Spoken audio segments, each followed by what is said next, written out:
Hello friends, I am Apruti. Welcome back to our channel plants space.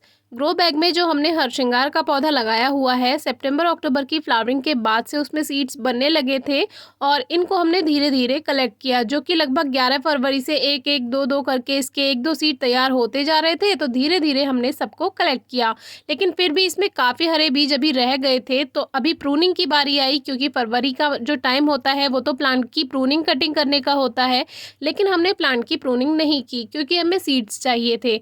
तो काफ़ी सारे seeds तो हम कलेक्ट कर चुके थे, लेकिन फिर भी काफ़ी सारे सीड्स हमारे पौधे पे बचे हुए थे और मन नहीं कर रहा था कि उसको हम बेकार करें। तो हमने सोचा कि पहले हम पौधे की मिट्टी तैयार कर लेते हैं और प्लांट को ऐसा का ऐसा ही हम रहने देंगे। तो हमने प्लांट को डिस्टर्ब बिल्कुल भी नहीं किया और सोचा कि इसकी मिट्टी में खाद मिलाएंगे, क्योंकि अब फरवरी मार्च से प्लांट न्यू ग्रोथ करेगा और अगर न्यू ग्रोथ के टाइम पौधे को खाद ना मिले तो जो ग्रोथ होगी वो ज़्यादा अच्छी नहीं होगी। इस ग्रो बैग के पास एक बास्केट प्लांट रखा था, तो उसमें से एक इसकी शूट पहुंच गई इस गमले में और वहीं से उसने पोषण लेना शुरू कर दिया और जो छोटी सी शूट थी वही बड़ा अच्छा प्लांट बन गया अपने आप। तो इस प्लांट की यही खासियत होती है। इसकी वीडियोस भी हमने डिस्क्रिप्शन बॉक्स में शेयर कर दी हैं, आप चेक कर सकते हैं। तो अब सबसे पहले जितनी भी वीड्स हैं उनको हटाएंगे और एक नींबू का पौधा इसमें अपने आप ग्रो हो गया है, इसको बाद में निकाल कर बाहर ज़मीन में लगा देंगे। तो ये बीज से अपने आप ग्रो हो जाते हैं। अब मिट्टी की गुड़ाई की और जितनी भी वीड्स हैं, जितनी भी खरपतवार है, उनको हटा दिया और अच्छे से मिट्टी की गुड़ाई की। फरवरी मार्च में पौधों की रूट्स की ट्रिमिंग हो जाए, यानी थोड़ी सी रूट्स इस तरह से टूट जाएं तो प्लांट पे कोई इफेक्ट नहीं पड़ता है, प्लांट ठीक रहता है। ये भी एक तरह की रूट ट्रिमिंग हो गई, जिससे प्लांट और अच्छी नई जड़ें बनाएगा और अच्छी ग्रोथ करेगा।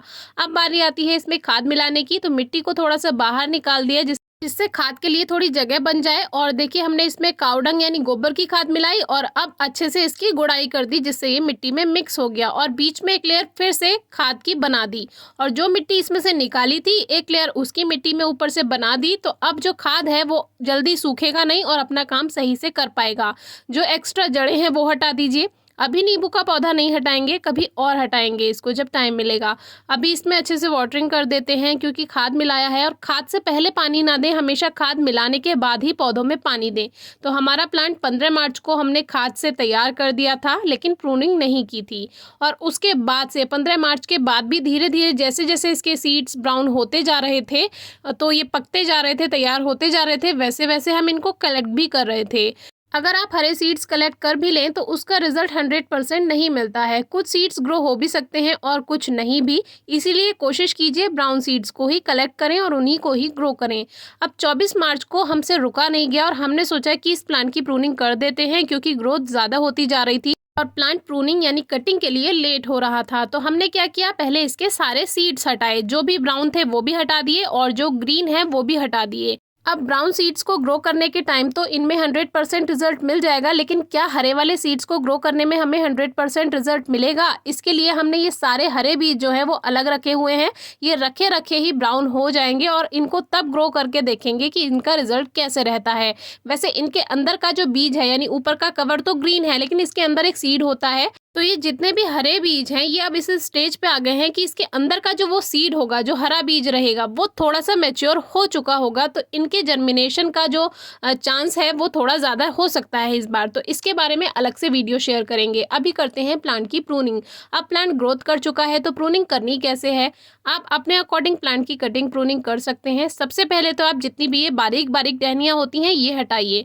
हर प्रूनिंग में हमने आपको यही सिखाया है कि सबसे पहले जितनी भी ये बारीक टहनियाँ हैं इन्हें हटा दीजिए, क्योंकि जो टहनी का लीफ नोड होता है, ब्रांच का जो लीफ नोड है, वहां से न्यू शूट्स आ जाएंगी। अब जितनी भी ये हाथ फैलाकर टहनियां खड़ी हुई हैं इनको सबको कट कर देंगे।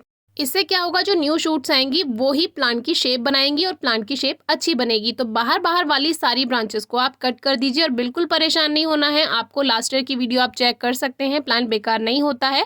कटिंग और प्रूनिंग से प्लांट की शेप अच्छी बनती है, न्यू शूट्स अच्छे से आती हैं। अब देखिए, नीचे का जो पोर्शन है वो हमने क्लीन रखा था स्टेम को, और अब यहाँ से एक न्यू शूट आई थी जो अच्छी टहनी यानी अच्छी ब्रांच बन चुकी है। अब हम इसी को ही ऊपर रखेंगे। बाकी साइड में जितनी भी एक्स्ट्रा शूट्स हैं, एक्स्ट्रा ब्रांचेस हैं, उन सभी को कट कर देंगे, क्योंकि इस बार हमें फोकस करना है अपने प्लांट की हाइट पे।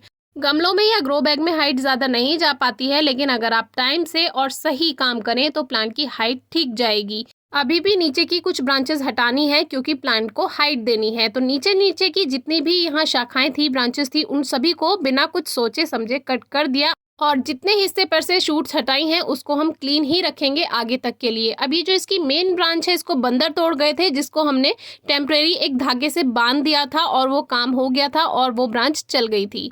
लेकिन अभी इसका रिस्क है, ये थोड़ा टूट भी सकता है, तो अब हम कोशिश करेंगे प्लांट को थोड़ा सपोर्ट देने की, जिससे इसका मेन स्टेम हेल्दी रहे। अब जो ये दो ब्रांचेज हैं जो हेल्दी ब्रांचेज हैं, प्लेन ब्रांचेज हैं, इन्हीं को हम मेन ब्रांच की तरह यूज़ करने वाले हैं और इसको यहाँ पर बांध देंगे, जिससे हमारा प्लांट सीधा रहेगा। तो जो धागा इसमें बंधा हुआ था हमने इसी से ही एक ब्रांच को बांध दिया, बाद में सपोर्ट देंगे, सपोर्ट से ये बिल्कुल सीधा चलेगा। प्लांट को सीधा चलाने के लिए अगर स्टिक या किसी आयरन रॉड का सपोर्ट देना पड़े तो आप दे दीजिए, उससे प्लांट की हाइट भी अच्छी जाएगी और वो सीधा रहेगा। तो अभी देखिए सीधा प्लांट हो चुका है। अब ऊपर ऊपर की हमें किस तरह से कटिंग करनी है, सबसे पहले वही जितनी भी ये बारीक बारीक ब्रांचेस हैं इन्हें हटाइए, उससे आपको समझ आ जाएगा कि किस तरह से इसको हमें कट करना है। पहले एक्स्ट्रा ब्रांचेस जो भी आपको कंफ्यूज कर रही हों उनको हटा देना है। तो ये सभी हमने हटाया, जितनी न्यू शूट्स थी उसको ध्यान में रखकर, और हर लीफ नोड पे इस पे न्यू शूट्स आएंगी तो कोई परेशानी की बात नहीं है, आप इसको कटिंग अपने अकॉर्डिंग भी कर सकते हैं। अब ये एक साइड में जा रही है, एक्स्ट्रा है, शेप बिगाड़ रही है प्लांट की, तो इसकी भी कटिंग कर दी। अब आते हैं हाइट पर। ऊपर से प्लांट की कटिंग ज़्यादा नहीं करेंगे, बस थोड़ी सी ही, जिससे एक तरह की सॉफ्ट प्रूनिंग कहलाएगी। ऊपर से हल्की सी हम इसमें कटिंग कर देंगे जो इसमें बारीक शूट है, इस तरह से। तो साइज़ आपको बिल्कुल शेप जो है वो सेम रखनी है, सारी ही ब्रांचेस को बराबर बराबर रखेंगे तो जो न्यू शूट्स आएंगी वो एक सार आएंगी। अब देखिए एक ब्लान हमने लास्ट ईयर क्लीन किया था स्टेम को, और इस बार हमने लगभग 2 ब्लान के करीब इसको क्लीन किया है, यानी इस बीच हम इसमें कोई भी न्यू शूट आने नहीं देंगे और ये एक तरह से प्लेन स्टेम बनकर हमारा तैयार हो गया। अब प्लांट ऊपर की ओर फोकस करेगा और यहाँ से इसमें न्यू शूट्स आने लगी हैं, यही आगे जाकर मेन ब्रांचेस बनेंगी और जितनी ज़्यादा शूट्स आएंगी उतनी ही अच्छी ब्रांचेस आएंगी। अब चाहे तो इसको यहाँ से भी कट कर सकते हैं, न्यू ग्रोथ लीफ नोड पर से आ जाती है, कोई परेशानी की बात नहीं है। अब हमने खाद तो पहले मिला ही दिया था, अब ये न्यू शूट्स और भी अच्छी आएंगी। फुल डे सनलाइट में रखिए। केयर टिप्स के लिए वीडियो ऑलरेडी शेयर की हुई है, आप डिस्क्रिप्शन बॉक्स में वीडियो चेक कर सकते हैं। अब बात कर लेते हैं इसको सीधा रखने की। तो इसके लिए हमने एक आयरन रॉड जो कि पहले भी लगाई थी यही, इसी को वापस से लगा देते हैं और सही से इसको बांध देते हैं। अब देखिए थोड़ा ये मुड़ा हुआ है पौधा, तो इसको जब हम इस आयरन रॉड के सपोर्ट से बांध देंगे तो ये बिल्कुल सीधा हो जाएगा। अगर आप कोई प्लांट बांध रहे हैं, उसकी टहनी या उसका तना, तो उसको बहुत टाइट नहीं बांधना है, थोड़ा लूज ही बांधिए, क्योंकि फिर प्लांट ग्रोथ करता है तो वो धागा उसमें फंस जाता है। गार्डनिंग में अगर आप इन छोटी छोटी बातों का ध्यान रखते हैं आपको बहुत अच्छी फ्लावरिंग भी मिलेगी, अच्छा रिजल्ट मिलेगा, प्लांट की हाइट भी अच्छी होगी और उसकी शेप भी अच्छी बनेगी। बाकी कोई क्वेरी हो तो ज़रूर पूछिएगा, हमारे फेसबुक या इंस्टाग्राम पेज पर भी आप पूछ सकते हैं। प्लांट को अच्छी धूप में रखिएगा, अच्छी ग्रोथ होगी तो अच्छी आगे जाकर फ्लावरिंग भी होगी। Thank you.